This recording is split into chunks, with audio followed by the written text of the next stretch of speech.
प्यासी नदी क्या थी नौकरानी की कहानी। मेरे पतिदेव को चलते फिरते मुझे घेरते हुए शरारत करने की आदत है। वे कभी गाल छू लेते तो कभी कमर पर चुटकी काट लेते। यह भी नहीं देखते कि आसपास कोई है या नहीं, बस मेरे प्रति अपना ढेर सारे प्यार को सरेआम जता देते। मेरे मना करने पर या शर्म करो कहने पर कहते कि अरे यार, अपनी खुद की बकायदा बीवी को छेड़ रहा हूँ, कोई राह चलती लड़की को नहीं, और प्यार कर रहा हूँ, सता नहीं रहा, समझी जानू, यह कहा करते थे। बेशक मुझे भी उनका यूँ प्यार जताना गुदगुदा जाता था। कभी चुपके से मैं भी इनकी पप्पी ले लेती हूँ, हम मियाँ बीवी जो हैं।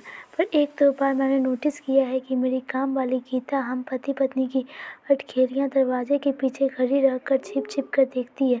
पहले तो मुझे लगा कि यह मेरा भ्रम है, पर अब वह तो गीता ऐसी हरकतें बार बार करने लगी। वैसे गीता बहुत अच्छी है, स्वभाव भी मिलनसार है और काम भी परफेक्ट, कभी शिकायत का मौका नहीं देती। जब वह कुंवारी थी तभी से हमारे घर काम कर रही है।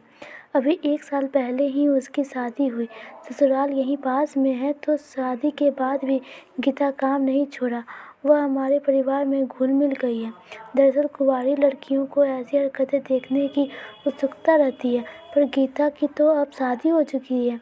उसका पति भी उसे प्यार करता होगा, शारीरिक सुख देता होगा, फिर हमें प्यार जताते देखने की इतनी ललक क्यों है। मैंने अपने पति अभिलाष को इस बारे में बताया भी, पर उन्होंने बात को मजाक में टाल दिया।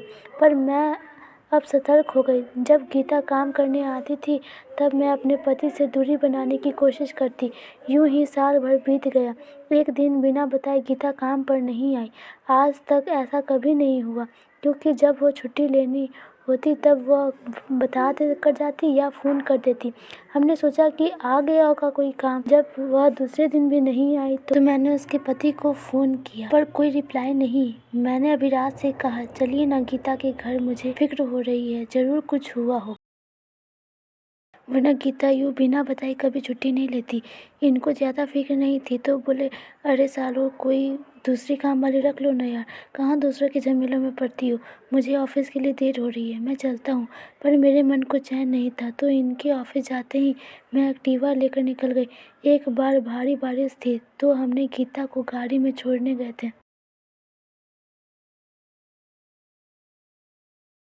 पास वाली बस्ती में ही रहती है, इसीलिए घर देखा हुआ था। मैंने एक्टिवा गली के नाके पर पार्क की और छोटी सी पगडंडी पर चलते हुए उसके घर पहुंच गए। देखा तो गीता की सास आंगन में बैठी लहसुन छील रही थी। मैंने पूछा, मौसी गीता कहाँ है? 2 दिनों से काम पर नहीं है। यह सुनते ही मौसी तुनक कर खड़ी हो गई और डराते बोली, नाम मत लो उसका, हमारी इज्जत पर पानी फेर दिया उस करमजले ने। मैंने हकीकत जानी चाहिए, पर वे तो गीता को गाली दे रही। मेरे मुंह पर दरवाजे बंद करके भीतर चली गई। पड़ोस के घर में एक खड़ी लड़की मुझे चुपके से देख रही थी। मैं उसके पास गई तो उस भी दरवाज़ा बंद करने लगी। मैंने धक्का देकर दरवाज़ा खोल दिया और उससे पूछा, अगर तुम्हें पता है तो सिर्फ इतना बता दो, गीता कहाँ है? सरकारी अस्पताल में, कहकर वह दरवाज़ा बंद कर चली गई। मैंने एक्टिवा ली और सरकारी अस्पताल पहुँच गई। इतने देर इधर उधर भटकने पर मुश्किल से गीता को ढूंढा। देखा तो वहाँ पुलिस भी थी। मुझे कुछ समझ में नहीं आ रहा था, गीता ने ऐसा क्या किया होगा।